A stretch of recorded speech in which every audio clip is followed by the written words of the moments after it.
नमस्कार दोस्तों, आज के हमारे इस वीडियो में हम आपके लिए भगवान श्री कृष्ण की रक्षाबंधन की एक बहुत पौराणिक कहानी लेकर आए हैं। महाभारत काल के समय की बात है।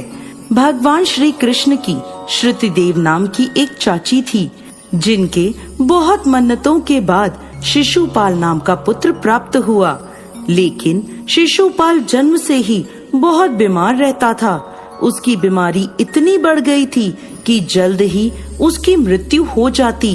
तभी श्रुति देव के घर एक ब्राह्मण आए और बोले, तुम्हारा पुत्र शिशुपाल किसी महान व्यक्ति के स्पर्श से ठीक हो सकता है, परंतु जो व्यक्ति इसे ठीक करेगा वही इसकी मृत्यु का कारण बनेगा। यह सुनकर श्रुति देवी घबरा गई कि उसका बेटा ठीक होकर भी मृत्यु के करीब हो जाएगा, परंतु वो अपने पुत्र को स्वस्थ करने का प्रयास करती रही। एक दिन भगवान श्री कृष्ण श्रुति देवी के घर आए और उन्होंने शिशुपाल को अपनी गोद में उठा लिया। इसके बाद शिशुपाल एकदम स्वस्थ हो गया।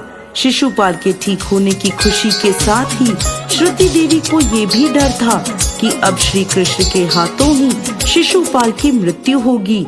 वो हाथ जोड़कर भगवान श्री कृष्ण से विनती करने लगी, हे केशव, हे माधव, शिशुपाल की सभी गलतियां माफ करने का आप मुझे वचन दें। तब भगवान श्री कृष्ण ने श्रुति देवी से वादा किया कि वो शिशुपाल की 100 गलतियां माफ कर देंगे, लेकिन 100 गलतियों के बाद उसकी कोई भी गलती माफी नहीं पाएगी।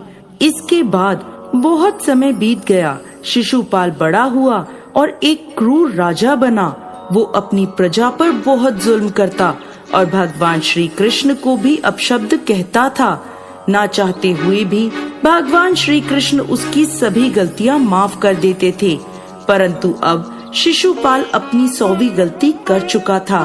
एक दिन एक भरी सभा में, जहां भगवान श्री कृष्ण भी मौजूद थे, शिशुपाल सबको अपना अहंकार दिखाने लगा। यहाँ तक कि उसने भगवान श्री कृष्ण को निचला जानकर लोगों पर जुल्म करने को उत्तम बताया। एक राजा के मुंह से ऐसी बात सुनकर भगवान श्री कृष्ण क्रोधित हो गए और उन्होंने सुदर्शन चक्र को आज्ञा दी और सुदर्शन चक्र ने शिशुपाल का वध कर दिया। जैसे ही भगवान श्री कृष्ण ने अपना सुदर्शन चक्र छोड़ा तो उनकी उंगली में चोट लग गई।